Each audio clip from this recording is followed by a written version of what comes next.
Hello, everyone, and welcome to another episode of Talking Games with Kellie and Andrew. I'm Andrew. And I sure am Kellie. Happy Thanksgiving to you, Kellie. Right. Yes. Let us give thanks for this podcast. I'm thankful for you, Andrew.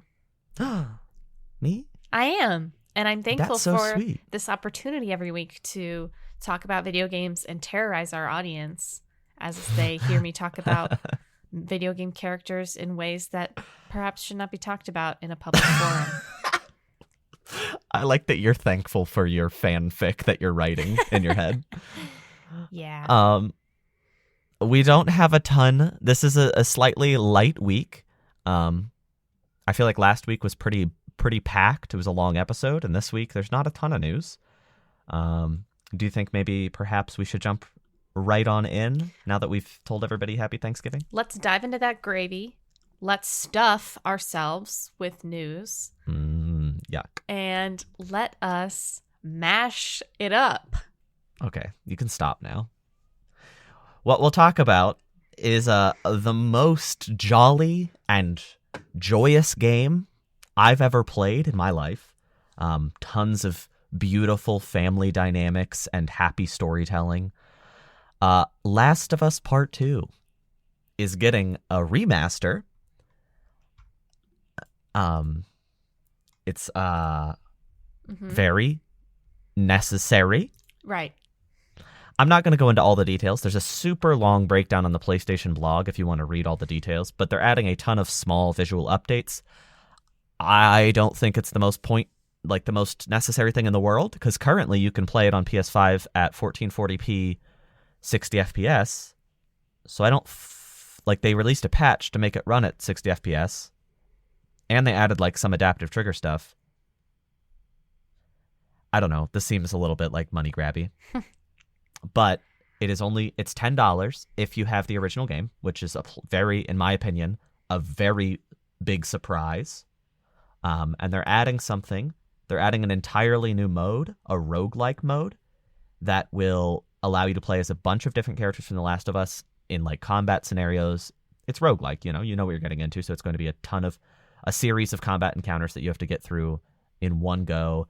And they didn't say all of the characters, they just said that you're going to be able to play as characters that have never been playable before, which, to be fair, is most of them. Right. Of course, we haven't played as Bill before. Although Bill might have been playable in the multiplayer, I don't know. I didn't play the Part 1 multiplayer. Me neither. I think you were just random people in that, though. Yeah, I don't think that you were like Joel and Tess and Ellie. But they're adding that mode, so the thing that they showed was Lev from Last of Us Part 2 shooting a bunch of zombies in Jackson. I think it's an interesting idea. They're also adding what they call lost levels, which made me very excited, but it is not new content. It is behind-the-scenes stuff. It's unfinished levels, which I think is cool, but I think maybe calling them lost levels is a little not deceptive, but it's not new levels. It's behind-the-scenes stuff. Right. They weren't really lost because nobody knew that they existed. Yeah, and they will add nothing to your experience except oh, that's neat. Yeah, if you're a Last of Us super fan, maybe that'll be really exciting for you. Just this whole remaster might be really exciting for you. Yeah. Oh, and it's out January 19th, so it's right around the corner. This leaked, and it was very awkward because there was a 3-hour difference between the leak and the official announcement. And I'm I feel bad for why can't they just have these games not be leaked? Poor Naughty Dog in some sense. Yeah. I guess I think it's funny. I don't know if they They leaked it this time. It was literally the PlayStation Store page. Oops. They put it up. You know that was what? an ultimate oop. Happens to the best of us. Sometimes you schedule a social post a little too early on some embargoed news, and then you accidentally leak a whole remaster of a game. No big deal. Happens to the best of us. It happens to The Last of Us. I was going to make that joke. Oh, I'm sorry. Go ahead, say it again. No. But if you're interested in that, if you're interested in the remaster as well as that new mode, which is called No Return, which is that's a clever name for a roguelike mode. That'll be out on PS5 January 19th. I was considering picking it up, but because I've been wanting to replay that game, and this is horrible. If I play a remaster, when I log my games, I can log it as a new game, so I can say I like finished an additional game in that time span, which is so stupid. Like I shouldn't play games that way, but that was an influence. But it's coming out January 19th, which is that's a bad time for a video game to come out, because that's right in the middle of like everything, like Tekken 8, Suicide Squad, Final Fantasy 7 Rebirth, Princess Peach, like everything's coming out right around then. Persona 5 Reload, Persona 3 Reload, excuse me. I was gonna say there's a new Persona 5 game I don't know about. Right after Tactica? Probably. But I'm excited, but also like I will not play this when it comes out. Too many games. I have a question. How do you feel about a roguelike mode in a Last of Us game? Okay, here's my thought. It gives me the same vibe as multiplayer in that it's just like, let's make, like, Last of Us 2 is a story game, but it has really good gameplay. The actual combat of Last of Us 2, there was somebody I watched on the internet who did like a breakdown, is like less than 1 hour of The Last of Us is spent in like active combat. That's kind of sad because it's like a 30-hour game and it's really, really good combat, but you hardly get to do it. Mm-hmm.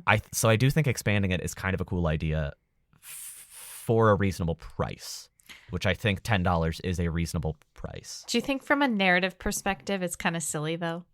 Oh, incredibly stupid. Like, isn't the game all about how like indiscriminate killing is not good and revenge is not good? I feel like it'll probably be a lot more zombie heavy than person heavy, but I don't know. I'm just guessing at this point because there's very little we know about that mode at this stage. Yeah, I feel like a roguelike where you just kill a bunch of people would be kind of a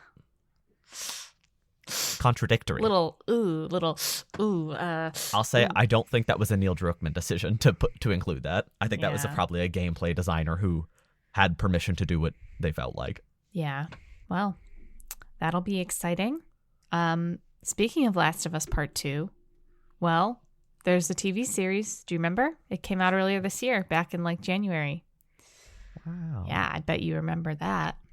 I forgot, but thanks. So The Last of Us Season 2 is currently in pre-production. Or production? I don't really know. But we don't know. We're just guessing. Yeah, we're just throwing whatever sticks at the wall, you know? But reportedly, there have been rumors that Abby has been cast. Abby, who is a very controversial character in the second game. I don't have to tell you that. It's a delicate way to say it. And rumors are flying that it is going to be Caitlin Dever, who was in Booksmart. For those of us in the audience who have seen the movie Booksmart, I'm not sure that there's a lot of overlap there, but that's okay. She's also in a new scary movie on Hulu, which is called No One Will Save You. No One Will Save You, which I have not watched, but I did watch Booksmart.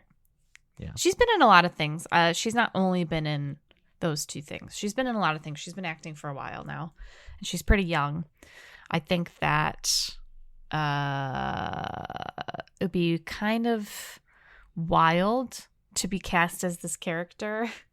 I think you would receive a lot of strong opinions from the people who have played the games, who have also watched the show. Willingly entering a role where you're going to get immense hate. Yeah. I feel like TV audiences will handle Abby. Tell me if I'm off base here. I feel like TV audiences will handle Abby better than game audiences did.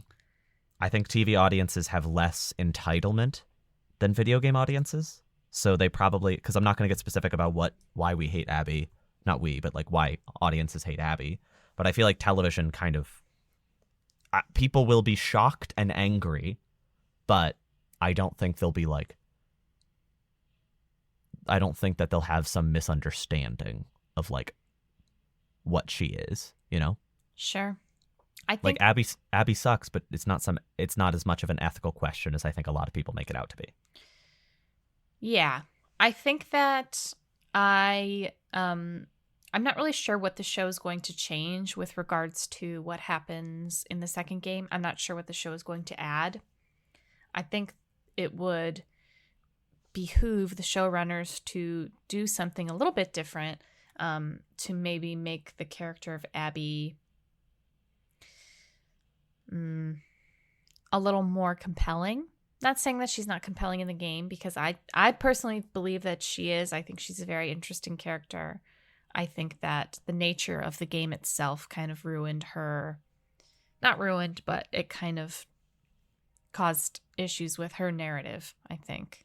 Are you basically implying that you think the motivation should come first?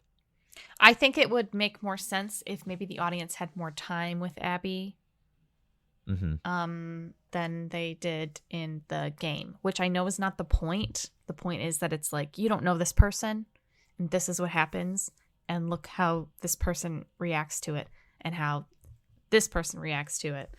I'm on the same side as you, though. Like, yeah, and that's coming from somebody who personally thinks that The Last of Us 2's structure is a good thing, but also video games and TV are such different mediums that I don't know if it would work. Yeah, that's kind of my point. It'd have to be a whole season before you learned her motivations. Right.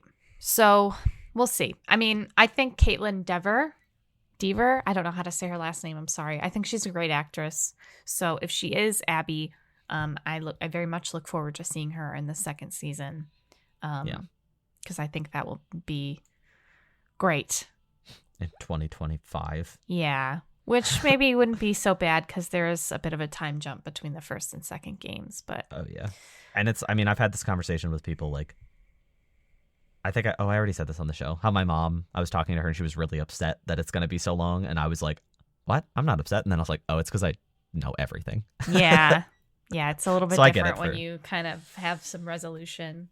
Yeah, like I know how it ends. So, and obviously part 3 will probably come out in the next few years. If we had, like, realistically, it's probably going to come out in the next few years. So there's more, but still. Yeah. Kelly, I found some corporate news that is Yippee! good. Yippee! We report on a lot of negative corporate stuff here. And I think there's also, we're not a Western focused show, but you don't hear a ton about the inner machinations of video game companies in Japan that often in our situation, you know? We hear about games that they're releasing, but, like, how often do you hear about what's going on in Sega or going on inside Atlas? Rarely, right? Right. I mean, we're not in there, you know? We're not in there like swimwear. What? Yeah. In like swimwear, but it's November. Swimwear shouldn't be in. It'd be cold. No, it would be. The saying is in there like swimwear, because there rhymes with wear. Oh, I thought it was because swimwear was in, but it's not in right now. Right. I'm stupid. You have to remember that. Well, you know, you hear all about these layoffs across the world, across the video game industry, as well as others. Good news, though. Atlas, one of my favorite developers of all time. I don't know if you're probably on a similar page, right? Yeah, they're up there. They're good. Well, they're not laying anybody off. In fact, because of their success lately, they're giving everybody in the company, a 15% raise. And Woo! I know that's not that crazy, but that's kind of crazy. That's a lot of money. And you know what? That's a lot. That 15% is big. It is. And you know what? The success of these games, particularly in the West, should be a very big hello? I can't speak. A very big indicator that these people should be getting paid more. These people who've worked hard on these games, especially when you think about, like, I mean, yeah, we joke like there's a billion Persona 5 games, but it's like, it's a very, very popular game. It's a very popular series. If you think about, you know, Persona 3 Reload coming early next year. I mean, it's people should be paid more all the time in every industry, in my opinion. Because money. I mean, Royal. Anyway, go ahead. I was just gonna say they probably made so much money off the Royal re-releases last year, because that was on Switch, Xbox, and new PlayStation consoles. Yeah. They probably made bank off that, and it was on Game Pass, so that was a big deal. and Persona 4 and Persona 3 both got released, and Persona 3 Reload is coming out next year, and Persona 5 Tactica just came out. Like, Atlas is probably, and like none of these games are flopping as far as we know, and the fact that people are getting raises means they're probably not flopping. I just think it's good to see a studio make what audiences want and succeed. And also I hope this means that Persona 6 is maybe close. Maybe not close, but like that we know about it in the near future. I was going to say, I don't think it's close, but I think we might get teased about it next year after Reload comes out. Yeah, if it wasn't for Reload, I would honestly say it was very possible at Game Awards, but because of Reload being on the horizon, I feel like they might want to get that out the door first. Yeah. I know it's that'd not be a good summer announce. I know it's not super relevant, but I'm so excited for Reload. That's relevant as heck. I'm pumped. And I mean, I have a particular reason to be excited that I'll talk about in a minute, but that was great. Sorry. That was great. I wish the audience could have seen the face you were making. It was excellent. I just love Reload. I love Persona 3 so much. I feel like if you've only played 4 and 5, especially if you've only played 5, going into 3, you really are not prepared for just how it plays, how it feels, the characters. It's very different. It's a lot darker. It's just the story feels to me. I love 5 and I love 4 a lot. But 3, the story to me feels a lot more grounded, even though it's a little bit more like fantastical and a little bit more fatalistic. It just feels more like, I don't know, there's something about the characters in 3 that really, really compel me in a way that characters from 4 and like arguably 5 haven't as much. I mean, like I said, I'm not going to qualify every statement with I love 4 and 5 because like you've heard it It's enough. given, yeah. But 3 is like, to me, it's like it has a very special place in my heart. And I think, eventually if we do see some sort of like expansion of like these stories that have kind of gotten lost, like you can't really play Persona 3, The Answer anymore unless you have a PS2 or you emulate it, which is frowned upon. And the same thing with portable. I mean, you can play it on Game Pass now or Switch, but it's not, those are just 2 stories that have kind of been lost. So hopefully along the lines, maybe they'll get some sort of expansion or something like that. I would love to be, my plight. I would love to play as the female main character in Persona 3 again, but I mean, I've said it. I would not be surprised if about 2 years after Reload, we got Persona 3 like Redux and it was the same game, but with all that added stuff. Yeah. But they like to hold out. Like they'll take time to do that. It won't just be DLC right after. Yeah. I should have saved that Atlas story for the end because that would have been a happy closer. Yeah. Unfortunately, our last news story today is not so cheery, but maybe something that we all could have anticipated. But that Star Wars Knights of the Old Republic remake that was teased like 2 years ago at the Game Awards? PlayStation Showcase. Oh. It was in that same showcase that showed a bunch of PS5 games. Was it the one that they showed Star Wars Eclipse at? That was the Game Awards. Game Awards? Okay. That was Game Awards 2021 because you and I saw that together at your house. Yes. So, Giant Bomb, there's a fella named Jeff Grubb. He's kind of an industry insider. He's the one who like somehow knows all the Dragon Age news. He knows everything. He really does. And you know what's funny? I didn't even realize, to bring this back to Persona briefly, when I was in high school, I watched what was called an endurance run of Persona 4. It was a Giant Bomb endurance run, which is basically where they would just sit down and play through the whole game. Yeah. And just do it was basically like a let's play or a walkthrough. And it was Jeff from Giant Bomb. Jeff Grubb. The very same Jeff, who is now so prevalent in my life. He has been prevalent since I was 15 years old, I guess. Okay. Sorry. That's just silly. It sounded silly. It is silly, isn't it? But yeah, it was Jeff and Vinny, and they played through all of Persona 4, and I have very fond memories of watching that after school. Isn't that crazy? Are you sad about this news? I'm a little bit sad. I think people maybe don't realize like what Knights of the Old Republic is or was. It was kind of the predecessor to modern BioWare, like Mass Effect. It was right before they did all that. So, and I mean, yeah, Mass Effect wouldn't exist realistically without it.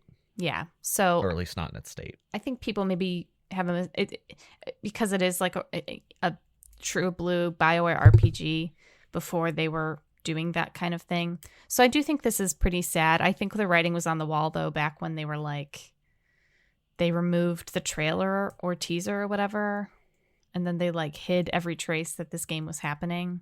And the people at the studio, like, wasn't there like layoffs or something at the studio?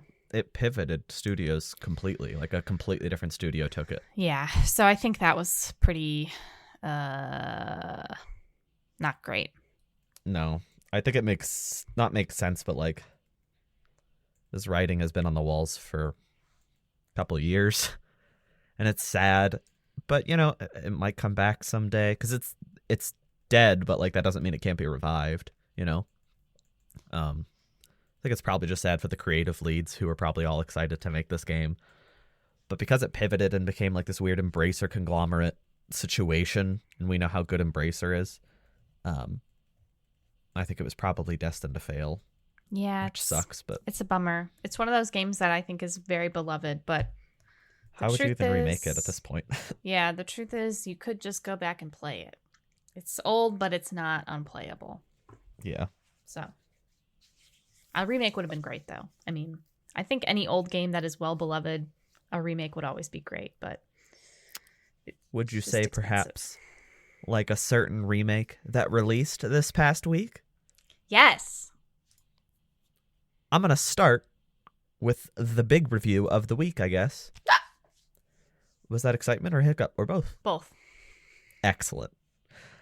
Super Mario RPG, the classic Super Nintendo game made by Square Enix and Nintendo, has been remade and released on Switch. Came out this last Friday. I'm sure you know all about it because you listen to this show, and I've talked about it a bunch because I'm a loser. I'm excited. I was excited to play this game. I played it on the Wii, like the Super, what's it called? The Virtual Console on Wii years ago, and I loved it. Good times.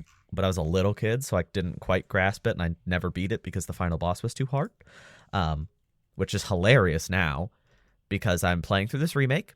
It is but easy, like truly just silly levels of easy, but it's gorgeous. It is wonderful to play. I'm having a great time so far. It is extremely faithful, down to like the silly little like animations with very little in between. Like Mario like teleport around a lot, and it's just hysterical, and he's a cute little guy now. I'm gonna pull up a video to show Kelly just so she could see what a perfect little guy he is in this game. But I've very much been enjoying what I've been playing, and I think that if you've never played it, you're gonna have a great time with it if you like RPGs of this nature. It's very much like oh my god, I'm so showing Kelly cute. the little He's just doing Mario a little dance. Yeah, he's happy. He's a happy little guy. The Mario design is so good in this. He's so small and like compressed, and I love him. But the combat has the same kind of style as all those other Mario RPGs, Paper Mario, Mario and Luigi, where you want to time your attacks as you do them. So if you press the attack button again as you connect with the enemy, you do more damage. And the new feature in this game is that if you have perfect timing, you'll even do a little bit of damage to surrounding enemies, which makes an easy game even easier. But I don't think that people are coming into this game for the challenge. I think they're coming into it for the charm, and it is extremely charming. The combat is fun, quick, snappy. The writing is surprisingly hilarious. Like, I don't know why, but I just think it's the funniest thing ever. Like, there was this little toad, and Mallow, one of your helpers that's, you know, original to this game, and you've only ever seen him here, is this little cloud dude. He's like, oh, are you going to help us out? And this toad's like, yeah, sure, I'll grab my bazooka. Just being sarcastic and silly, and then you walk away, and I was like, that was funny. Like, that was very funny. The writing in this game has just aged extremely well, and I think it is some of the funniest Mario content that exists.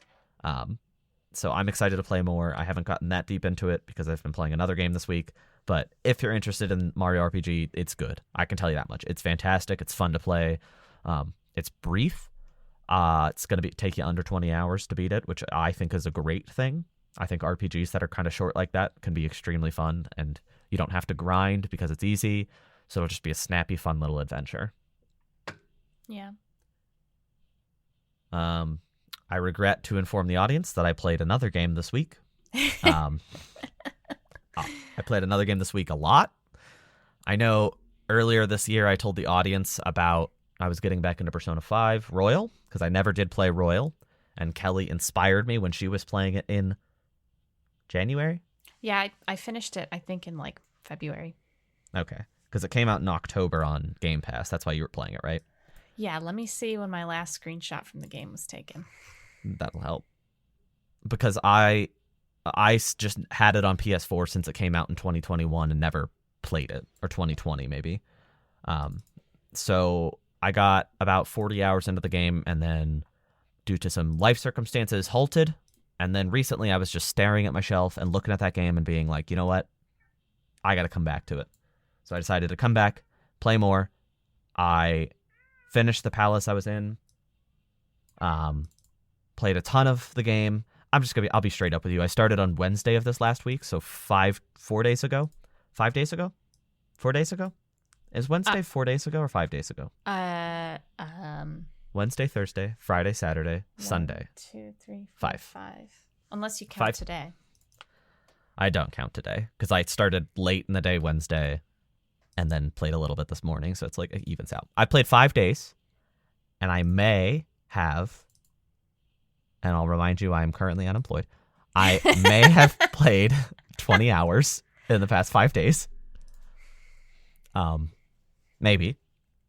Maybe. I don't know. That's if you're not really doing anything else, I don't feel like that's that bad. No, it's kind of great, actually. That's like 4 or 5 hours a day. Yeah. That's not that bad. It's like having a job again. Well, we're not put on this earth to work, okay? We're put on this earth to game. Think about the cavemen, all right? When they were like throwing sticks at each other. Do you think they were like, wow, can't wait to have a 401k one day? No, I think they were like, God, I can't wait to play Persona 5 Royal when it releases on Nintendo Switch. Exactly. They were like, I can't wait to rank up my confidant with Makoto. That's what I'm saying. Well, you are caveman, so. I am caveman. I love Makoto. That's my review of Persona 5 Royal. See, that's how I feel about Ryuji and Maruki. That's how I feel about Maruki. I love Maruki. I finally got him to the max rank, and I was just so happy with his story. He's the new therapist character. I've just been loving it. I'm not going to say a ton. We've talked about Persona 5 a lot. We've talked about it this episode already. And we talked about it for like 20 minutes before we started recording because we went like full spoiler, which I'm not going to do now. Like we were talking about like all the details.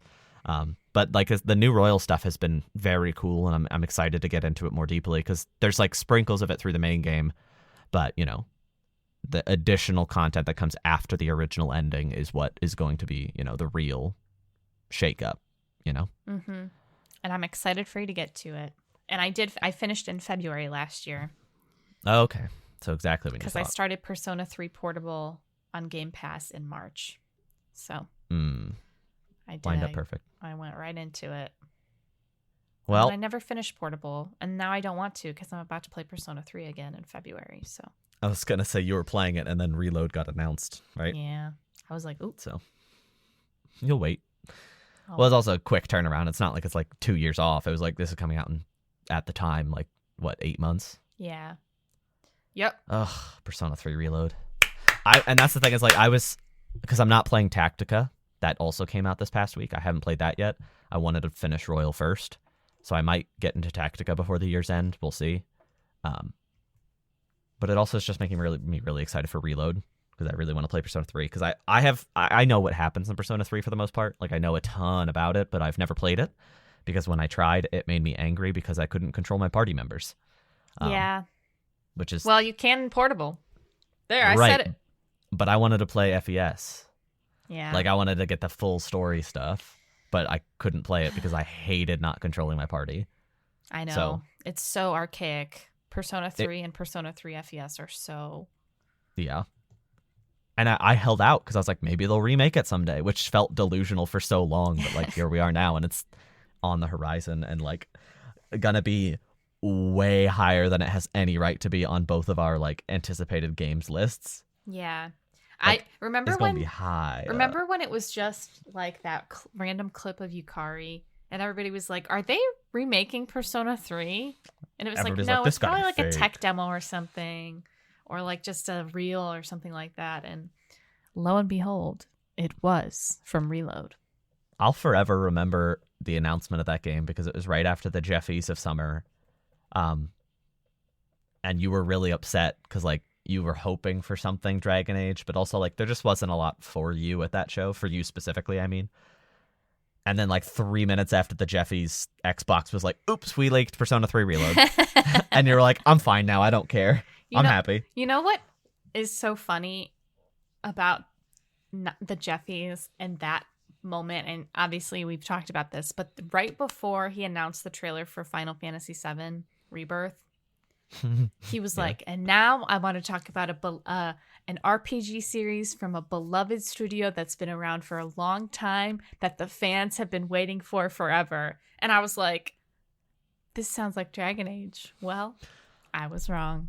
I do feel like anytime somebody says RPG at any show, you like hold your breath. You're like, I know. It's getting kind of sad. I mean, it's been sad for a while now. I was going to say, if it's not at this Game Awards, just accept that you're going to die someday. Oh. I feel like there might not be a correlation between those two sentences. That was a bit... You know, I think life is a journey to Dragon Age. Okay. I was like, wait. Where are you going with this? I don't want you to say death because that'd be sad. Yeah. I have a question for you, Kelly. Sure. A little bit behind the scenes stuff. It looks like it's daylight there. It does? What's that white light coming from the right side of your right? There's a lamp. Oh, it's a lamp. And then it's very much dark out. Okay, I was confused because we record, like, it was dark when we started recording today, which is, it's that time of year where, like, I think my least favorite time of year is when we start recording and it's daylight and then I leave the studio and it's dark. I hate that feeling. Mm-hmm. But can you see, like, the way your thing's set up? It looks like it's like a snowy day outside and it's reflecting onto your... Yeah, it does look kind of nice. Like, I'm just having a nice day. Yeah. Woo, woo. We should just... Okay, I was going to say we should quit our jobs. You should quit your job so we can record this during the day and we can enjoy the nice sunlight. You know... I don't know. Tell me. I'm not going to say anything on this podcast that's going to get me fired from my job. So. Oh, I forgot. Your employer's probably the biggest listener. Listens every week. Well, maybe. You never know. You never know. That's why we never say anything foolish on this show, ever. Exactly. We always say the smartest of the smart. I'm very serious. I don't talk. See, I'm so serious. I said it twice. I don't talk about video game characters that I'd like to have romantic relationships with. I don't. No, that'd be silly. I don't cry about Dragon Age every week. I'm very professional. Every week. It's like twice a month tops. It's becoming, as it gets closer to the Game Awards, it starts to become an every week occurrence. Yeah. Yeah. And the Game Awards is what, 3 episodes away? You know what Jeff Grubb said about the development of Dragon Age 4 like a week ago? He said it's going really well. And you know what? I trust Jeff. Let's just go with, let's lean on Jeff. I have been leaning on Jeff, apparently, since I was like 15 years old. So... Jeff. This is the other Jeff. So I'm just going to... He spells his name like Jeff, not like Geoff. Geoff. Yeah.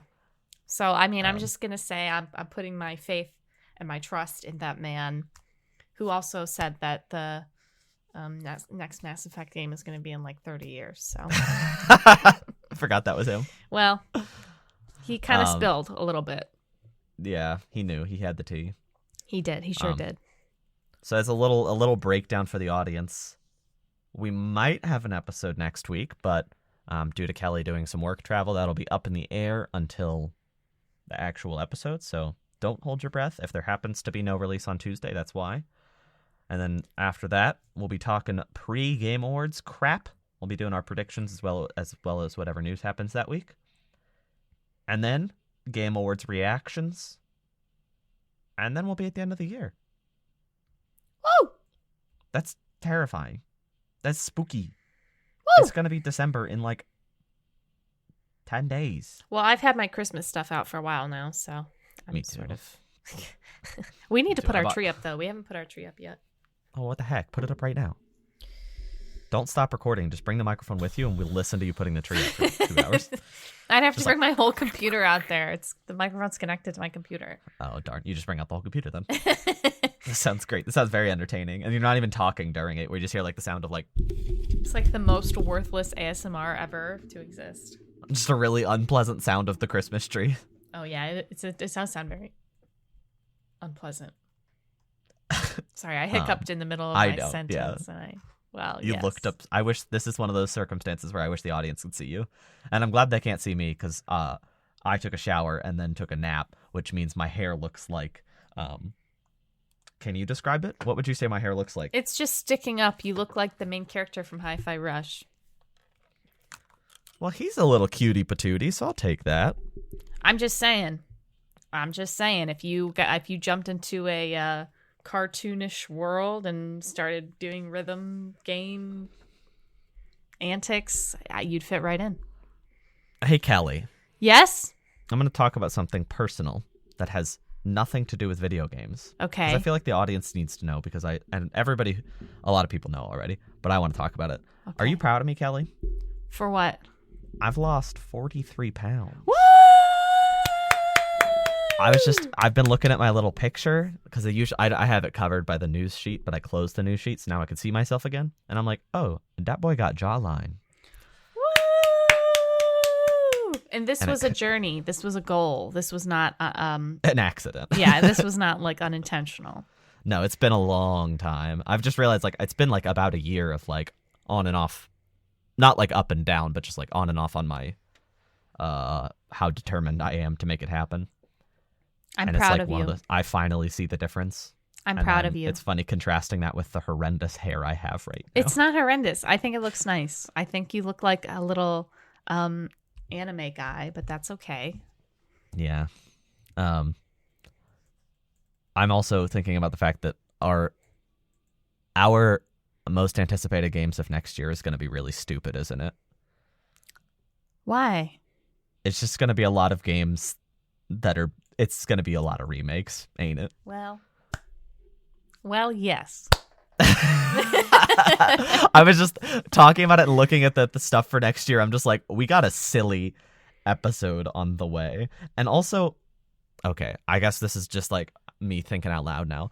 We might have to make our most anticipated games video not 2 episodes long because right now we know like nothing about 2024.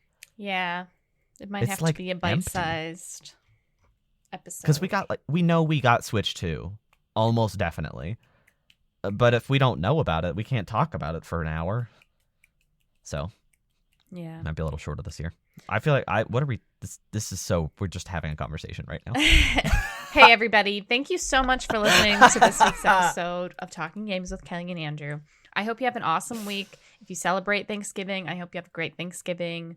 Happy Thanksgiving for me too. Get a lot of Black Friday deals if you're a consumer. And Cyber Monday and Giving Tuesday. I hope that I bought my dad a Pac-Man machine, like a full-size arcade 1-up Pac-Man machine. He don't listen, so I don't have to worry about that. But I bought him a full-size one on Black Friday deal. So if that's something you're interested in, keep an eye on that. That Black Friday deals are cool. Sorry. Wow. But yes. So yes. Thanks for listening, everybody. Have a great day and a great week and a great weekend. We might see you next week. We might not. We'll keep you posted. Bye.